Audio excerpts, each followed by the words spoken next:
사도행전 5장 1절에서 11절까지 말씀을 다 같이 봉독하도록 하겠습니다. 아나니아라 하는 사람이 그의 아내 삽비라와 더불어 소유를 팔아 그 값에서 얼마를 감춤해 그 아내도 알더라. 얼마만 가져다가 사도들의 발 앞에 두니 베드로가 이르되 아나니아야, 어찌하여 사탄이 내 마음에 가득하여 내가 성령을 속이고 땅값 얼마를 감추었느냐? 땅이 그대로 있을 때에는 내 땅이 아니며 판 후에도 내 마음대로 할 수가 없더냐? 어찌하여 이 일을 내 마음에 두었느냐? 사람에게 거짓말한 것이 아니요 하나님께로다. 아나니아가 이 말을 듣고 엎드려져 혼이 떠나니 이 일을 듣는 사람이 다 크게 두려워하더라. 젊은 사람들이 일어나 시신을 싸서 메고 나가 장사하니라.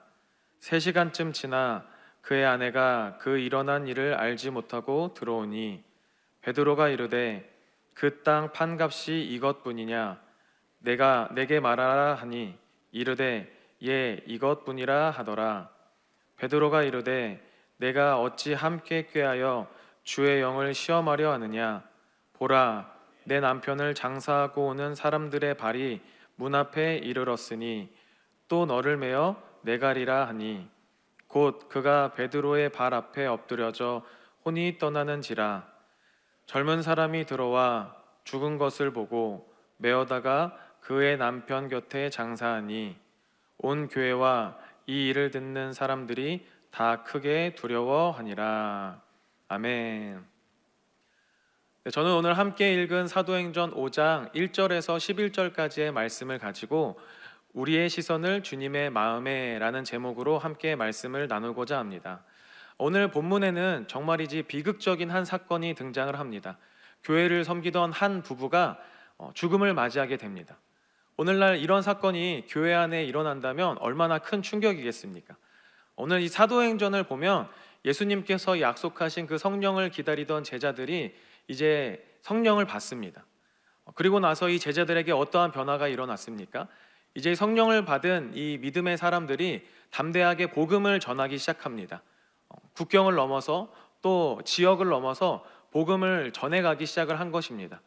그래서 이제 이 복음을 듣고 이제 예수 그리스도를 구주로 영접한 사람들이 막 생겨나기 시작한 겁니다. 그리고 나서 이제 교회가 시작되기 시작합니다. 교회가 탄생한 것입니다.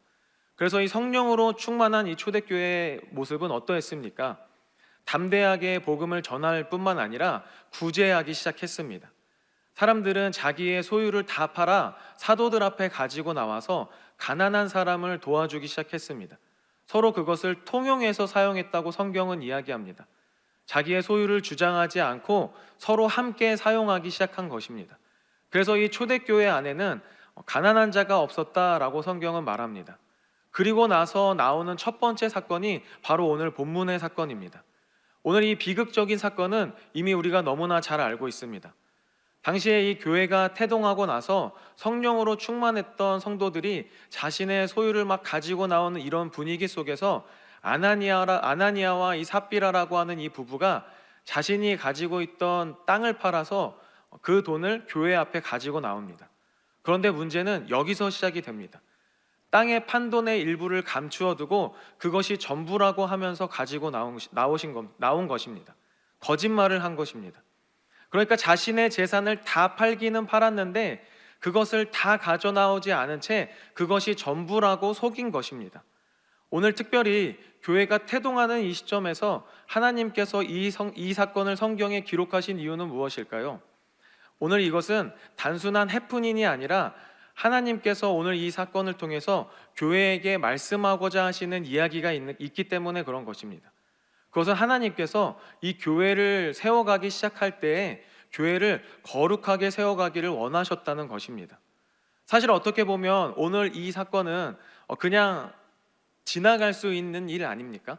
별로 큰 일이 아니라고 생각할 수 있는 일 아닙니까? 사실 눈 감아줄 수 있을 정도의 거짓말일 수도 있습니다. 그런데 하나님께서는 교회가 태동할 때에 거짓과 위선으로 교회를 세워가기를 원하지 않으셨다는 것입니다.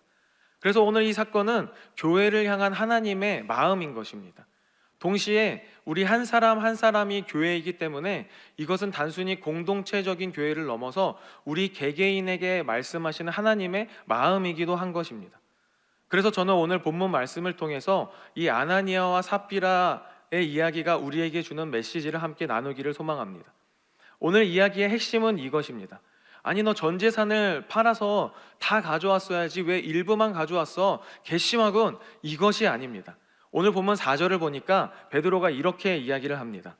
땅이 그대로 있을 때에는 내 땅이 아니며 판 후에도 내 마음대로 할 수가 없더냐?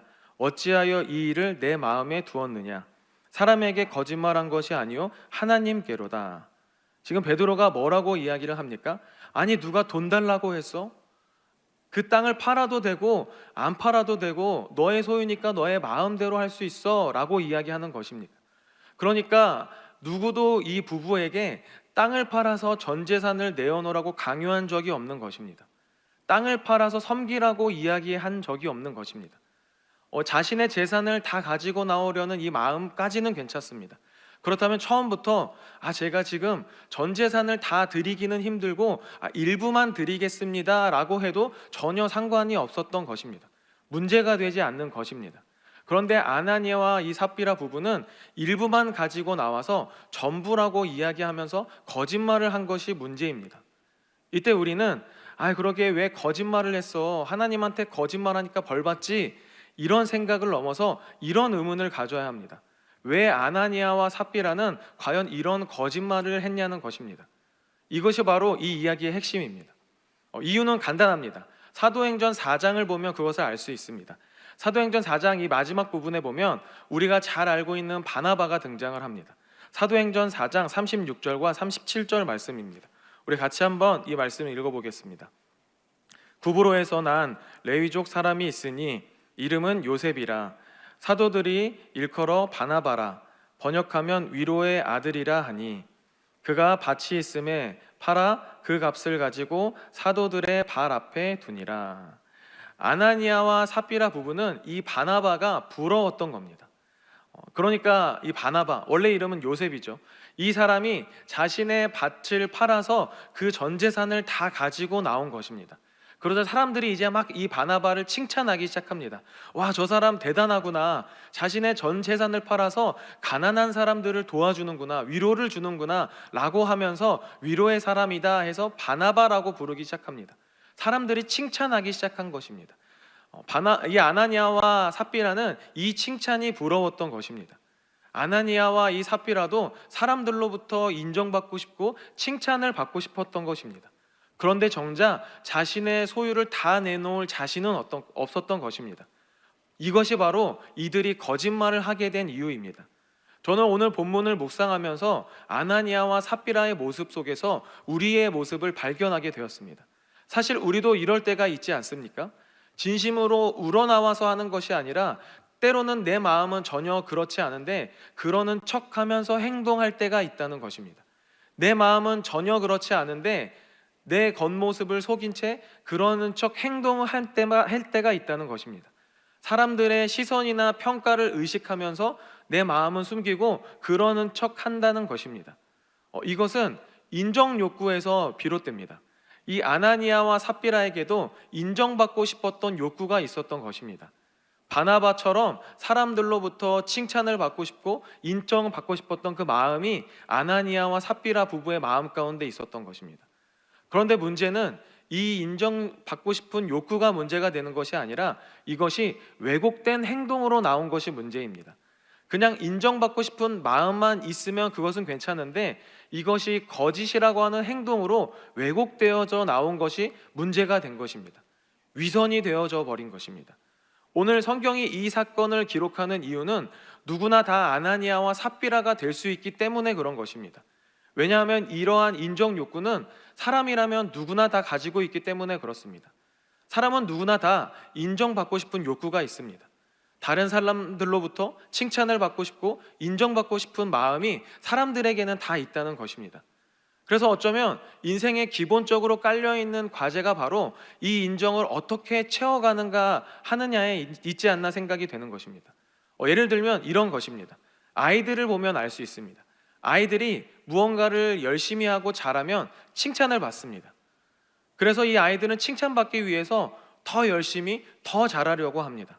그런데 이것이 왜곡되어서 잘못 발현되어지게 되면 인정받고 칭찬받는 것으로 자신의 존재가 증명된다라고 아이들이 생각하게 된다는 것입니다. 그래서 이렇게 아이들이 자라나서 성인이 되면 자신이 가진 사회적인 지위를 인정받을 때 자신의 존재가 증명된다라고 생각을 한다는 것입니다. 자신이 가진 재산을 보고 사람들이 대단하다라고 이야기하면 자신의 존재가 대단하다고 증명된다고 생각한다는 것입니다. 그래서 우리는 이것을 자존감이라고 이야기합니다. 이 인정 욕구를 어떻게 채워가는지에 따라서 자존감이 결정되는 것입니다. 오늘 아나니아와 삽비라도 이러한 비슷한 맥락에서 이 인정 욕구가 왜곡되어져 나와 오늘 본문과 같은 사건의 일을 저지르게 된 것입니다. 그래서 우리는 이 인정 욕구를 건강하게 채워야 하는 것입니다. 그렇다면 우리는 이 인정 욕구를 어떻게 하면 건강하게 채울 수 있을까요? 그 프랑스의 신학자이자 수학자인 파스칼이 이런 이야기를 했습니다. 모든 사람의 마음속에는 빈 공간이 있다. 그것은 어떠한 피조물로도 채울 수 없으며 오직 하나님에 의해서만 채울 수 있다라고 이야기합니다. 그러면서 이것을 하나님 형상의 진공이라고 표현을 합니다. 그러니까 이게 쉽게 이야기하면 어떤 말이냐면 사람에게는 이 마음 가운데 어떠한 빈 공간 같은 곳이 있는데 이것은 하나님으로밖에 채울 수 없는 공간이다라고 이야기를 합니다. 하나님께서 인간을 창조할 때 하나님만으로 채울 수 있는 공간을 인간의 마음 가운데 만들어 놨다라고 이야기하는 것입니다. 그래서 사람은 이 공간을 채워야지만 만족하고 그래서 만족함을 느끼게 되는데 이제 죄로 인해서 단절되자 하나님과 이 관계가 끊어진 인간은 이 공간이 이제 비어 있어서 계속해서 공허함을 느끼고 이 공간을 채우려고 하는 욕구가 있다는 것입니다. 그래서 이 욕구로 사람은 살아가는데 사람으로 채우려고 하고 돈으로 채우려고 하면서 살아가게 되었다는 것입니다. 다른 사람들로부터 받는 존경으로 이 공간을 계속해서 채우려고 하게 되었다는 것입니다. 왜냐하면 이 공간이 채워져야지만 인간은 만족할 수 있고 비로소 나라는 존재가 인정받는다라고 느끼기 때문에 그렇다는 것입니다. 그래서 저는 오늘 이 모든 것을 통틀어서 이 공간을 채우려고 하는 것을 인정이라고 이야기하는 것입니다. 그런데 우리가 이 공간을 무엇으로 채울 수 있겠습니까? 파스칼이 이야기한 것처럼 하나님만으로 우리는 이 공간을 채울 수 있는 것입니다. 그 다른 어떤 인정도 아니고 칭찬도 아니고 우리의 이 비어있는 공간을 채울 수 있는 것은 오직 하나님 한 분밖에 없다는 것입니다. 오늘 아나니아와 삽비라뿐만 아니라 우리도 살아갈 때 이것을 놓칠 때가 너무나 많이 있다는 것입니다. 그런데 이것이 신앙생활 가운데에서도 나타납니다. 저는 중학생들과 함께 신앙생활을 하고 있습니다. 이 아이들이 종종 저에게 찾아와서 이러한 이야기를 합니다. 목사님, 제가 때로는 학교 가서 욕도 하고 또 나쁜 생각도 하고 예배도 많이 빠져서 하나님이 저 안 사랑하시겠죠? 이러한 말을 종종 물어볼 때가 있습니다. 아이들이 신앙생활을 할 때 이렇게 생각을 한다는 것입니다. 신앙생활을 잘 해야지만 하나님이 자신을 사랑한다고 생각을 하는 것입니다. 착하게 살고 예배에 잘 나와야지만 하나님이 나를 사랑한다라고 이 아이들이 생각을 한다는 것입니다. 교회에서 봉사를 많이 해야지만 하나님이 나를 사랑한다라고 아이들이 생각한다는 것입니다. 정말 그렇습니까? 그렇지 않은 것입니다. 하나님은 우리의 어떠한 모습 때문에 우리를 사랑하는 분이 아닌 것입니다. 하나님은 우리를 있는 모습 그대로 사랑하는 분이십니다. 행위는 나중이고 하나님의 사랑이 먼저인 것입니다. 예수 그리스도의 은혜가 먼저이고 행위는 나중인 것입니다. 우리가 하나님의 사랑과 이 예수 그리스도의 은혜에 반응해서 행위가 나오는 것입니다.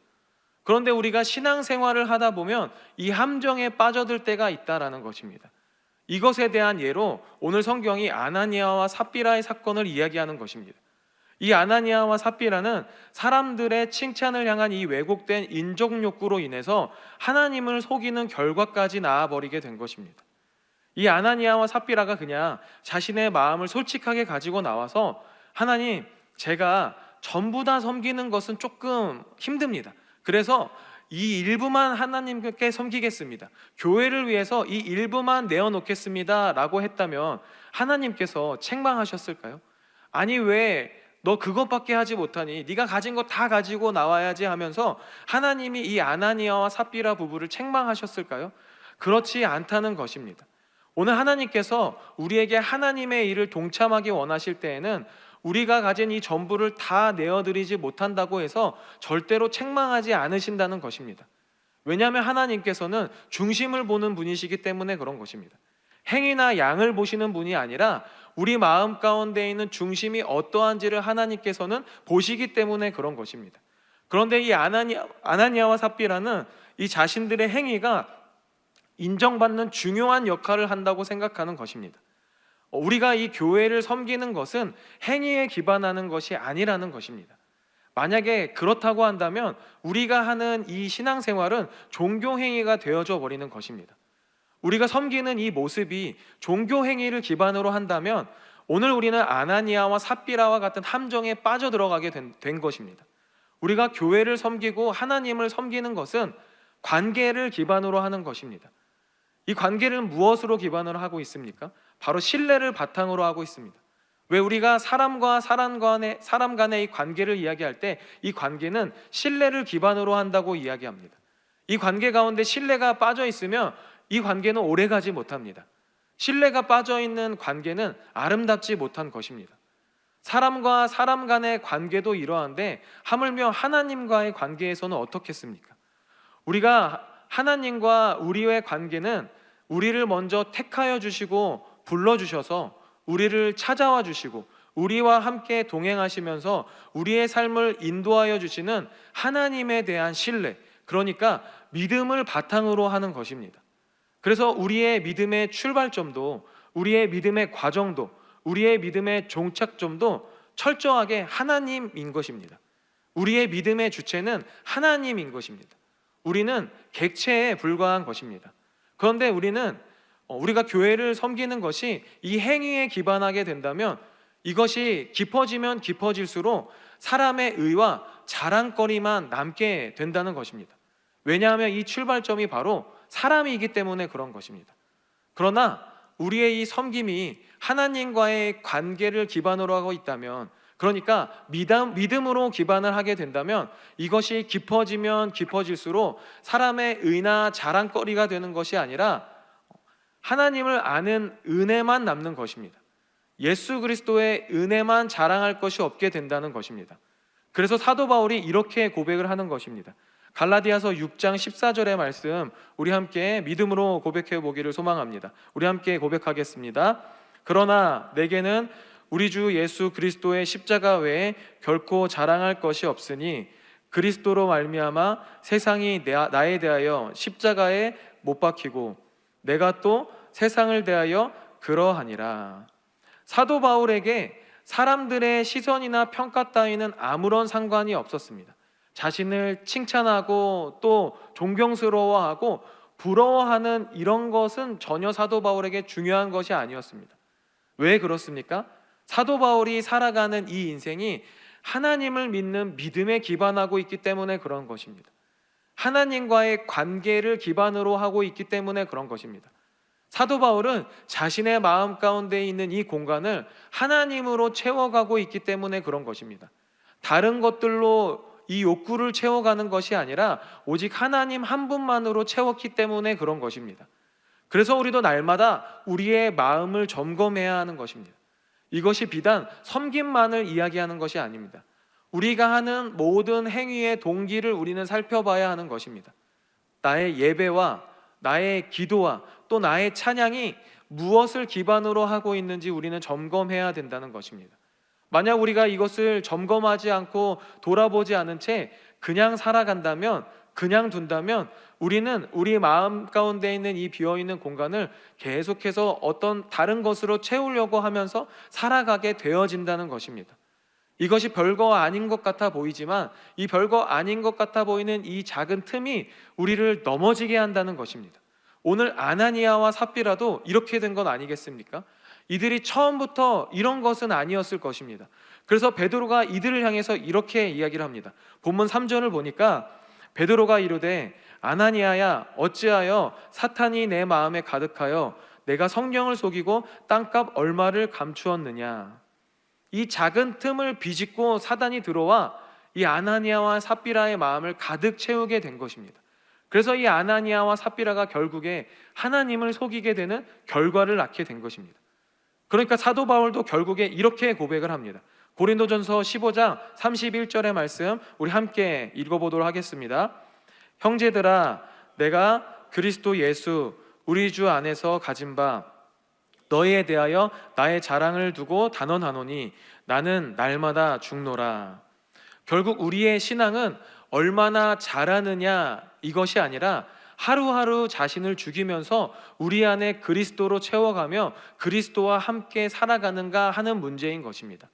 그래서 오늘 우리가 하루를 시작하면서 이 새벽을 깨워서 교회로 나와 기도하고 성령님께 우리의 삶을 내어드리는 거 아니겠습니까? 오늘 우리의 중심이 하나님을 향하고 있다면 오늘 우리가 하는 것이 작은 헌신이라고 할지라도 하나님께서는 그것을 기뻐 받으신다는 것입니다. 하나님께서는 우리가 얼마나 많이, 얼마나 대단한 것을 드렸는지가 아니라 얼마나 진심으로 하나님을 사랑하면서 드렸는지를 보신다는 것입니다. 그래서 우리는 신앙생활을 할 때 다른 것에 의지하는 것이 아니라 하나님과의 관계를 기반으로 하면서 살아가야 한다는 것입니다. 오늘 사도 바울이 고백한 것처럼 내게는 우리 주 예수 그리스도의 십자가 외에 결코 자랑할 것이 없으니 라고 하는 이 고백이 우리의 고백이 되기를 소망합니다. 그래서 우리도 하나님 앞에 나아올 때 정직하고 진실한 마음을 가지고 나와 오늘 하루를 살아가는 저와 여러분들 다 되시기를 주님의 이름으로 축원합니다. 기도하시겠습니다. 사랑해 주님, 감사합니다. 오늘 우리를 또 불러주셔서 이곳 가운데 나아오게 하시고 오늘 하루를 시작할 때 주님 앞에 나와 우리의 마음을 내어놓게 하심에 감사를 드립니다. 하나님, 오늘 우리가 하루를 살아갈 때 우리의 마음을 다른 것으로 채워가는 것이 아니라 하나님 한 분만으로 채워가며 살기를 원합니다. 이 세상 가운데 그 어떤 것보다 귀한 그 하나님의 사랑으로 우리의 마음을 채워가기를 소망합니다. 오늘 시간 우리가 기도하며 나아갈 때 주께서 우리 마음 가운데 주의 사랑을 채워주시고 주의 은혜로 더하여 주시옵소서. 오늘 사랑하는 성도님들, 이 예배 가운데 나아올 때 예물 들고 나왔습니다. 아버지, 이 예물은 주께 드리는 우리의 마음입니다. 주여, 우리의 마음을 기뻐 받아주시고 아버지, 이 마음을 드리는 우리 귀한 성도님들의 손길을 기억하여 주시옵소서. 그래서 우리 성도님들의 일상의 모든 삶 가운데 주께서 날마다 함께하여 주시고 동행하여 주셔서 성도님들의 삶에 귀한 은혜가 있게 하여 주시고 주님의 그 도우심의 손길이 늘 가득하게 하여 주시옵소서. 감사드리며 이 모든 말씀 사랑에 마신 예수 그리스도의 이름으로 기도드렸습니다. 아멘. 주기도문 드리시겠습니다. 하늘에 계신 우리 아버지여, 이름이 거룩히 여김을 받으시오며 나라에 임하시오며 뜻이 하늘에서 이루어진 것 같이 땅에서도 이루어지이다. 오늘 우리에게 일용할 양식을 주시옵고 우리가 우리에게 죄 지은 자를 사하여 준 것 같이 우리 죄를 사하여 주시옵고 우리를 시험에 들게 마시옵고 다만 악에서 구하시옵소서. 나라와 권세와 영광이 아버지께 영원히 있사옵나이다. 아멘. 할렐루야. 우리 예배보다 하나님께 기쁨과 영광의 박수 올려드리겠습니다. 네, 이제 기도하는 시간입니다. 오늘 함께 기도할 때 창립 33주년 기념 가을 부흥회와 축복 성회를 위해서 기도해 주시기를 바랍니다. 또 나라와 민족을 위해서 기도해 주시고 여의도 순복음교회와 우리 이영훈 대표 총회장님의 목회 사역을 위해서 기도해 주시기를 바랍니다. 또 우리 여의도 순복음 분당교회와 담임 목사님이신 황선웅 목사님을 위해서도 기도해 주시기 바랍니다. 또 교회의 재직들과 또 저희 주의 종들과 또 우리 파송한 선교사님을 위해서 기도하겠습니다. 또 가지고 나오신 우리 성도님들의 기도 제목을 넣고 우리 시간 주님의 이름 3번 부르고 간절한 마음으로 함께 기도하겠습니다. 주여, 주여, 주여.